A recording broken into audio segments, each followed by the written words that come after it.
नमस्कार बच्चों, Isha classes online education में आप सभी का एक बार फिर से स्वागत है। देखिए बच्चों, हिंदी साहित्य की जो 12th क्लास का हमारा चैप्टर चल रहा है, इस समय सरयू बुक में से 3rd चैप्टर चल रहा है रहीमदास जी का।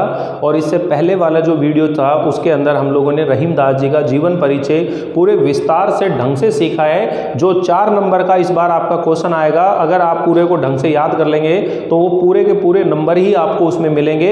इस तरीके से मैंने आप लोगों को समझा दिया है। आज हम इस रहीमदास जी के जो दोहे हैं उनका हिंदी अनुवाद और उनकी व्याख्या करने का क्या तरीका होना चाहिए वो मैं आप लोगों को समझाने वाला हूं। तो देखिए बच्चों, सबसे पहले यहां पर आपके सामने जो पहला पद लिखा हुआ है, अच्युत चरण तरंगिनी शिव सिर मालती माल, हरि न बनाओ सुरसरी कीजौ इंदौ भाल। ये जो पद है एक मंगलाचरण के रूप में होता है। मंगलाचरण क्या होता है कि जब भी कोई कवि या लेखक अपने किसी साहित्य या काव्य की शुरुआत करता है तो उससे पहले वो अपने आराध्य देव इष्ट देव से क्या करता है, प्रार्थना करता है। तो यहाँ पर भी वह अपने निवेदन कर रहा है। तो देखिए यहाँ पर जो शब्द लिख रखे हैं, इन शब्दों का अर्थ समझिए बच्चों।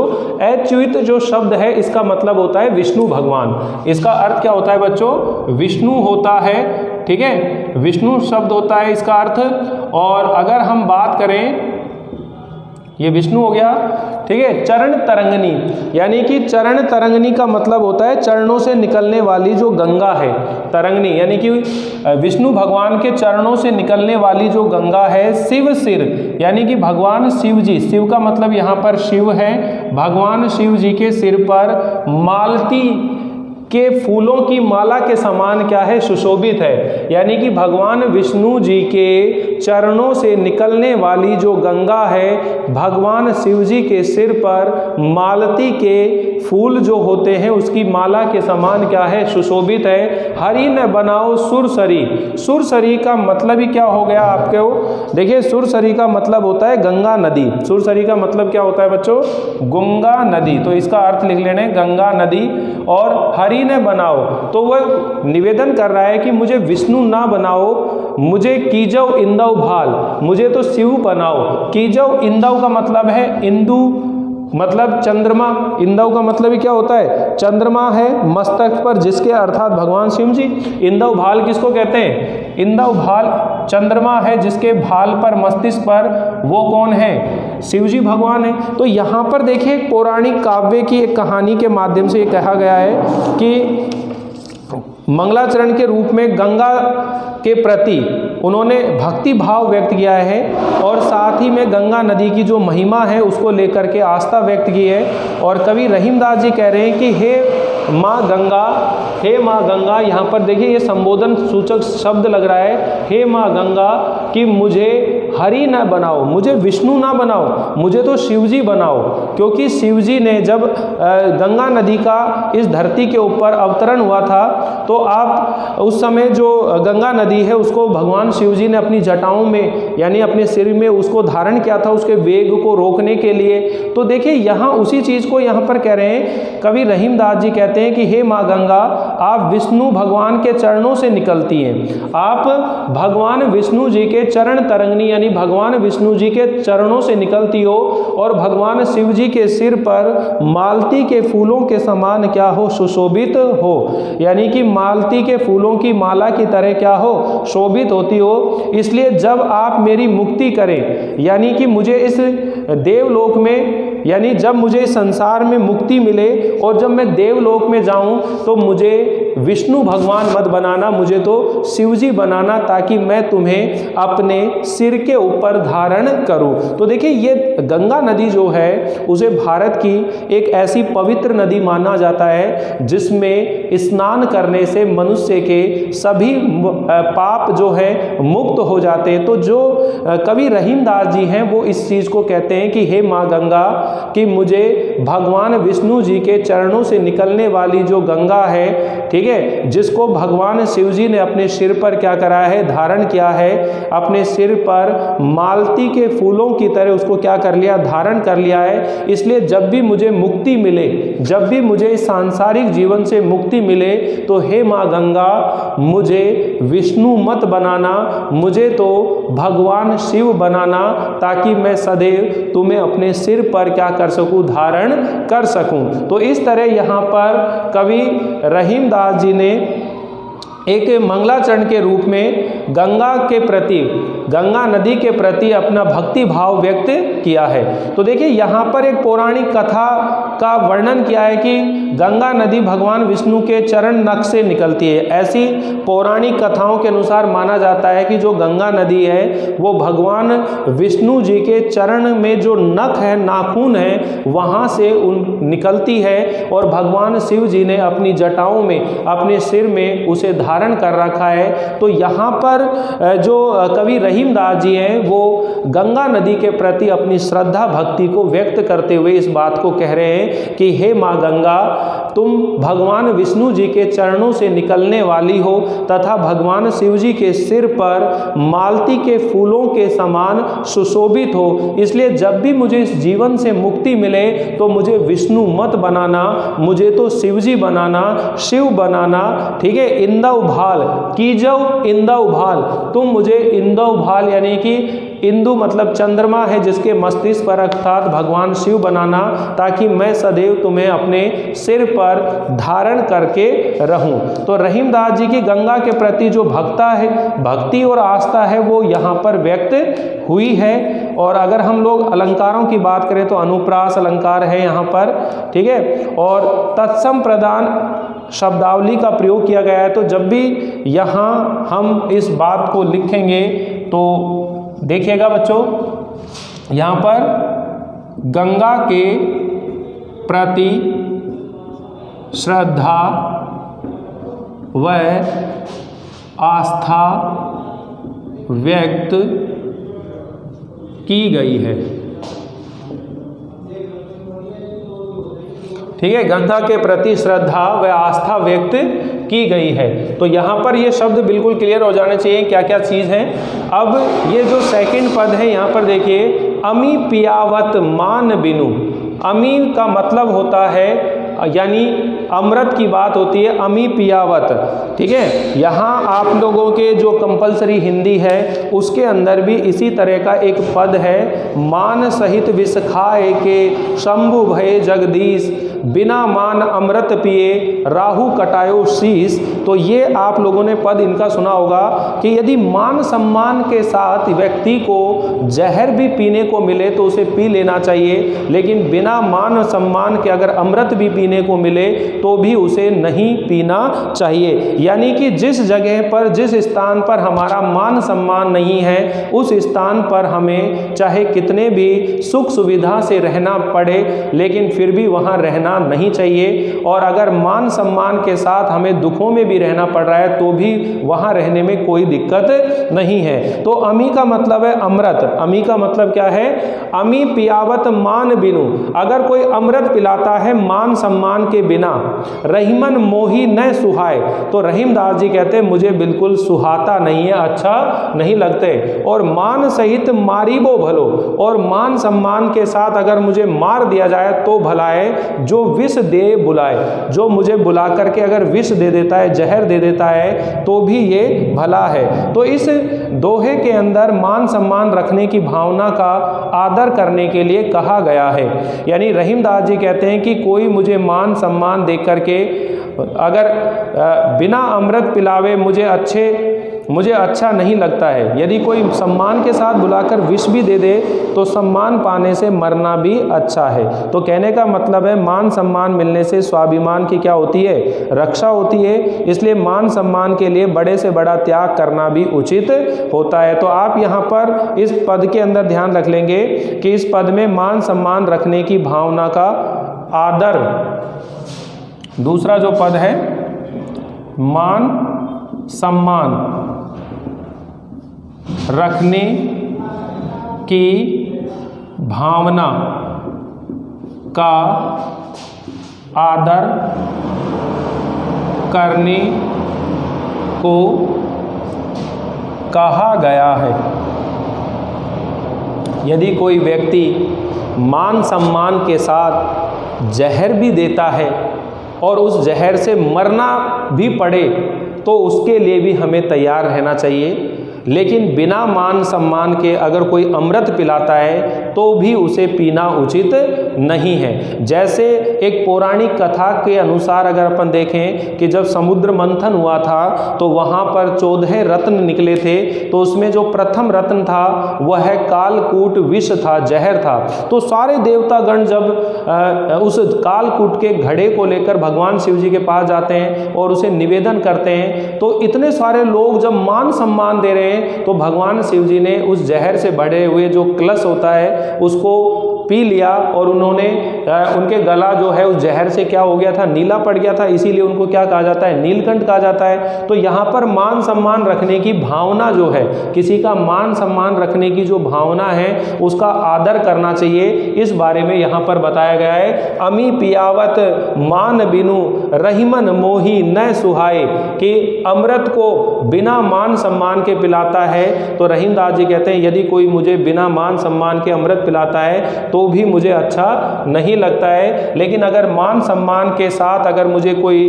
बुला करके जहर भी दे देता है तो उससे मरना भी मुझे अच्छा लगता है। तो मान सम्मान की बात यहाँ पर की गई है। तीसरे नंबर का जो पद है बच्चों, कदली सीफ भुजंग मुख स्वाति एक गुण तीन, जैसी संगति बैठिए तेसो ही फल दीन। तो ये भी कंपलसरी हिंदी जो आपकी पढ़ रहे हो उसके अंदर ये वाला पद भी है। यहाँ पर सत्संगति का महत्व बताया गया है। किसका महत्व बताया गया है? अगर हम इसकी बात करें तो किसकी बात करेंगे? सत्संगति का महत्व बताया गया है, बताया गया है। अब सत्संगति का महत्व बताया गया है कि स्वाति नक्षत्र के समय बरसने वाला जो पानी होता है वो एक ही होता है, लेकिन जब वह पानी अलग अलग लोगों पर पड़ता है तो उसका अलग अलग रूप बन जाता है। तो यहाँ पर कह रहे हैं, देखिए, कदली का मतलब केला होता है, सीप का मतलब सीपी होता है, भुजंग का मतलब सांप होता है। कदली सीप भुजंग मुख स्वाति एक गुण तीन, यानी स्वाति नक्षत्र के समय बरसने वाला जो पानी है वो एक ही होता है, लेकिन वह 3 गुणों के अंदर परिवर्तित हो जाता है। जब वह पानी केले के मुख पर पड़ता है तो कपूर बन जाता है, और सीपी के मुख पर पड़ता है तो मोती बन जाता है, और सांप के मुख में पड़ता है तो वो जहर बन जाता है। जैसी संगति बैठिए तेसो ही फल दीन, यानी हम जैसी संगत में बैठते हैं वैसे ही फल की प्राप्ति होती है। इसीलिए कहा है कि संगति हमें हमेशा अच्छी करनी चाहिए। संगत का बहुत बड़ा प्रभाव हमारे जीवन पर पड़ता है, इसलिए संगत का बड़ा महत्व होता है कि कदली सीप भुजंग मुख स्वाति एक गुण तीन, जैसी संगति बैठिए तेसो ही फल दीन। इस दोहे के अंदर मनुष्य को ये कहा गया है कि सोच समझ करके हमें संगति करनी चाहिए। रहीमदास जी कह रहे हैं, केला सीप और सर्प के मुख में जाने वाला जो स्वाति नक्षत्र के समय बरसा हुआ जो जल कण है, पानी है, वो एक जैसा होते हुए भी 3 गुणों के अंदर 3 रूपों में बदल जाता है। केले में पड़ने से कपूर बन जाता है, सीप पर पड़ने पर मोती, और सांप के मुख पर पड़ने से वह जहर बन जाता है। इससे यही बात सिद्ध होती है कि जैसी संगत में हम रहेंगे वैसा ही फल हमें मिलेगा। तो संगति के प्रभाव से एक बूंद ही अलग अलग रूप बदल जाते हैं, अर्थात अगर हम अच्छी संगत में रहते हैं तो हमारा परिणाम हमेशा अच्छा ही रहता है। अब देखिए, कितने सारे विद्यार्थी हैं जो मेरे इस चैनल के ऊपर सुबह पढ़ते हैं 6 बजे उठ करके, ठीक है। कितने सारे विद्यार्थी हैं 6 बजे उठ जाते हैं। अब 6 बजे की क्लास लेनी है तो उससे पहले वो तैयारी करते होंगे, और कितने तरीके से बच्चे अपने आप को वहाँ प्रस्तुत कर रहे हैं। बड़ा आनंद आ रहा है। 2 दिन से अभी क्लास आरंभ करिए, लाइव क्लास, और अभी कंपलसरी हिंदी की लाइव क्लास चल रही है, और आगे चल कर के कोशिश करेंगे धीरे धीरे जब आपके एग्जाम टाइम आ जाएगा तो आपकी जो हिंदी साहित्य की क्लास है इसको भी एक लाइव फॉर्म में, एक क्रैश कोर्स के स्टाइल में लाएंगे। लेकिन पहला उद्देश्य मेरा यही है कि एक बार मैं आपका कोर्स कंप्लीट करा दूं। तो फिलहाल अब की सरयू बुक चल रही है, फिर मंदाकिनी, और एक हिंदी साहित्य की बुक और बची हुई है, वो भी आप लोगों की करवानी है। हैं। तो आप लोग वीडियो स्किप ना करें, पूरी बातें ध्यान से सुनते चलिए। संगति की बात चल रही है, आपकी जब मेरे साथ संगति हो गई है तो आप मुझे अपना मित्र समझ करके आपके मन के जो भी डाउट हैं आप मुझसे पूछ सकते हैं। मैं सदैव आप लोगों के लिए तैयार हूं, तत्पर हूं किसी भी चीज को बताने के लिए। ठीक है बच्चों, तो यहां पर देखिए आगे सुनिए क्या कह रहे हैं। मन संपत्ति सगे बनत बहुत बहुरीति, विपत्ति कसोटी जे कसे ते ही साचो मीत। यानी कि एक सच्चे मित्र के लक्षण यहाँ पर बताए गए हैं कि सच्चा मित्र कौन होता है। तो रहीमदास जी कह रहे हैं कि जब आदमी के पास धन दौलत होती है, संपत्ति होती है, तो लोग तरह तरह से रिश्ते निकाल कर और उसके पास आ जाते हैं। जब कहे रहीमन संपत्ति सगे, जब मनुष्य के पास संपत्ति होते हैं तो जो सगे संबंधी मित्र होते हैं वो बनत बहुत बहुरीति, बहुत तरीके से, तरह तरह के तरीके से वो रिश्ते नाते निकाल करके मित्रता कर लेते हैं। लेकिन जब विपत्ति आती है कसोटी ते जे कसे, और जब विपत्ति आती है, संकट आती है, उस समय संकट आने पर ऐसे लोग क्या हो जाते हैं, भाग जाते हैं या मित्रता को नहीं निभाते हैं। जो विपत्ति रूपी कसौटी के ऊपर खरा उतरते हैं, संकट आने पर पूरा साथ देते हैं, वे ही क्या कहलाते हैं, सच्चे मित्र होते हैं, साचे मित्र होते हैं। तो देखिए बच्चों, आज का जो समय चल रहा है वो एक भौतिकवादी समय चल रहा है। तो रहीमदास जी ने तो अपने अनुभव के आधार पर बताया कि व्यक्ति के पास जब संपत्ति होती है, धन होता है, ऐश्वर्य होता है, तो लोग तरह तरह से रिश्ते नाते निकाल करके और मित्रता निभाते हैं या उसके साथ में संबंध जोड़ लेते हैं। लेकिन जब उसके ऊपर कोई विपत्ति आती है, कोई संकट आता है, तो वो लोग उसका साथ छोड़कर चले जाते हैं या उसके मित्रता को नहीं निभाते हैं। जो व्यक्ति संकट के समय में भी अगर मित्रता निभाता है या संकट के समय में भी साथ नहीं छोड़ता है, वे ही सच्चे मित्र होते हैं। यानी कि विपत्ति रूपी कसौटी पर जो खरे उतरते हैं, विपत्ति के समय जो खरे उतरते हैं, वे ही सच्चे मित्र होते हैं। ठीक है, तो यहाँ पर मित्रता के लक्षण यहाँ पर बताए गए हैं कि सच्चा मित्र जो होता है उसके लक्षण बताएं। सच्चे मित्र के लक्षण बताए हैं, सच्चे मित्र के क्या बताए हैं, लक्षण बताए हैं। फिर 5वें नंबर पर देखिए क्या कह रहा है, काज परई कुछ और है, काज सरई कुछ और, रहीमन भंवरी के भये नदी सिरावत मोर। तो यहाँ पर स्वार्थी लोगों के बारे में बात हो रही है। किसके बारे में बात हो रही है, स्वार्थी लोगों के बारे में बात हो रही है। स्वार्थी लोगों के बारे में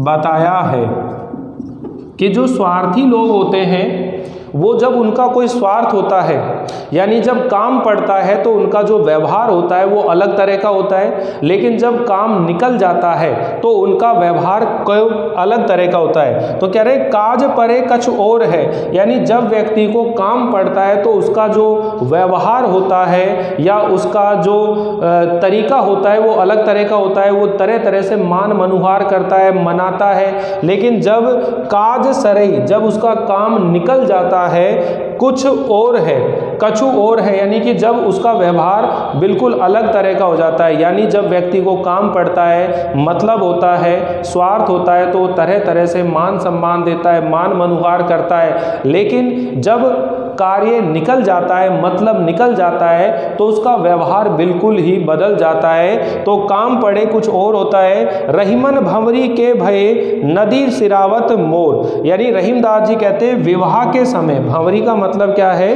विवाह के समय, भांवर यानी विवाह के फेरे जो होते हैं, भंवरी का मतलब भांवर यानी विवाह के जो फेरे होते हैं, और उस समय जो मोर होता है, मोर का मतलब होता है कि जो सिर के ऊपर कलंगी लगाई जाती है, मोर पंख लगाया जाता है, उसे सिर के ऊपर धारण किया जाता है। किंतु विवाह होने के बाद में उसे नदी के अंदर सिरावत यानी समर्पित कर दिया जाता है, नदी के अंदर उसे बहा देते हैं। यानी जब काम पड़ा तो उस मोर के पंख को, कलंगी को सिर पर धारण कर रखा था, और जब काम निकल जाता है तो उसे नदी के अंदर क्या कर दिया जाता है, बहा दिया जाता है। तो यहाँ पर स्वार्थी लोगों के स्वभाव स्वभाव के बारे में बताया गया है कि काम पढ़ने पर कुछ और होता है और जब कार्य निकल जाता है तो उनका व्यवहार बिल्कुल अलग तरह का होता है। जिस तरह विवाह के समय जो मोर पंख या कलंगी सिर पर धारण की जाती है, किंतु विवाह होने के बाद उसे नदी के अंदर बहा दिया जाता है, तो इस तरह से यहाँ स्वार्थी लोगों के और यहाँ संकेत किया गया है। ठीक है, संसार के स्वार्थी व्यवहार को बहुत सुंदर तरीके से यहाँ पर उन्होंने प्रस्तुत किया है। नेक्स्ट देखिए, ये इन्होंने कहा है कि खैर, खैर का मतलब होता है कुशलता, खून मतलब रक्तपात, खांसी, खांसी खुशी, और खुशी जो प्रसन्नता होती है, वैर मतलब शत्रुता, प्रीति मतलब प्रेम, और मद्यपान मतलब शराब का सेवन करना, शराब का सेवन करना। तो यहाँ पर इन चीज़ों के बारे में बात हो रही है। खैर मतलब कुशलता, खून मतलब रक्तपात, ठीक है, खांसी का मतलब खांसी होता है, खुशी मतलब प्रसन्नता, खुशी का मतलब प्रसन्नता होता है, वैर मतलब शत्रुता होती है, प्रीति मतलब प्रेम, और मद्यपान का मतलब होता है शराब का पान करना। रहीमन दाबे ना दबे, ये ऐसी बातें हैं जो लाख कोशिश करने पर भी छिपाई नहीं जानती। दाबे ना दबे यानी रहीमदास जी कहते हैं ये ऐसी बातें हैं जो लाख कोशिश करने पर भी छिपाई नहीं जा सकती। जानत सकल जहान, इनके बारे में सारा संसार जान जाता है। ये ऐसी बातें हैं जिनको छुपाने से भी कभी अपने मन के अंदर छुपाया नहीं जा सकता है। तो यहाँ पर कवि ने ये कहा है कि इन बातों में से कोई भी बात अपने मन के अंदर छिपी नहीं रह सकती। वह कौन कौन सी बात है? कुशलता, रक्तपात, खांसी, प्रसन्नता, शत्रुता, प्रेम और शराब का सेवन करना, शराब का नशा जो है, इनमें से कोई भी बात लाख कोशिश करने पर भी अपने मन में छिपी नहीं रह सकती। और ये सभी बातें जो हैं, जानत सकल संसार, जहान का मतलब संसार, ये सारा संसार इनके बारे में क्या हो जाता है? जान जाता है। अर्थात इन बातों को कोशिश करने पर भी छुपाया नहीं जा सकता। इसलिए हमें कोशिश करनी चाहिए कि हमें इन चीज़ों से बचना चाहिए। नेक्स्ट है, जो रहीम उत्तम प्रकृति का करी सकत कुसंग, चंदन विश्व व्यापत नहीं लपटे रहत भुजंग। इसमें जो उत्तम प्रकृति वाले जो मनुष्य हैं, उनके स्वभाव का वर्णन किया गया है कि उत्तम प्रकृति या उत्तम स्वभाव के जो लोग होते हैं, उनके ऊपर बुरी संगत का कोई प्रभाव नहीं पड़ता है। जैसे चंदन के वृक्ष होते हैं, तो चंदन के वृक्षों पर जहरीले सांप लिपटे रहते हैं, किंतु जहर का प्रभाव उन चंदन के ऊपर नहीं पड़ता है। अर्थात जो उत्तम प्रकृति का मनुष्य होता है, उसके ऊपर बुरी संगत का कोई प्रभाव नहीं पड़ता है। जो रहीम उत्तम प्रकृति का करी सकत कुसंग, कि रहीमदास जी कहते हैं कि जो मनुष्य उत्तम प्रकृति का होता है, उसकी बुरी संगत क्या कर सकती है? अर्थात बुरी संगत का प्रभाव उसके ऊपर नहीं पड़ सकता। चंदन विश्व व्यापत नहीं, जिस तरह चंदन के वृक्ष पर जहरीले वृक्ष छाए रहते हैं, लेकिन उस जहर का प्रभाव उनके ऊपर नहीं रहता है। लपटे रहत भुजंग, यानी कि जो जहरीले सांप जो हैं, उनके ऊपर लिपटे रहते हैं। तो श्रेष्ठ लोगों के जो उत्तम स्वभाव है, उसका क्या महत्व है, वो यहाँ पर बताया गया है। तो देखिए बच्चों, ये जो 7 दोहे हैं, इनका हम लोगों ने अभी अनुवाद यहाँ पर पढ़ा है, और उम्मीद है कि आप लोगों को ये सब चीज़ें समझ में आ गई होंगी। अब नेक्स्ट वीडियो के अंदर बाकी बचे हुए दोहों को हम पढ़ेंगे, और उम्मीद है कि आपको सभी बातें अच्छे से समझ में आ रही होंगी। अगर आप लोगों को मेरे बताई हुई जानकारी पसंद आ रही है, अच्छा लगे, तो वीडियो को लाइक ज़रूर करें, शेयर करिए, ज़्यादा से ज़्यादा लोगों तक इस बात को पहुंचाने की कोशिश कीजिएगा। मिलते हैं अगली बार बाकी बचे हुए दोहों को लेकर। तब तक के लिए थैंक यू, बाय बाय।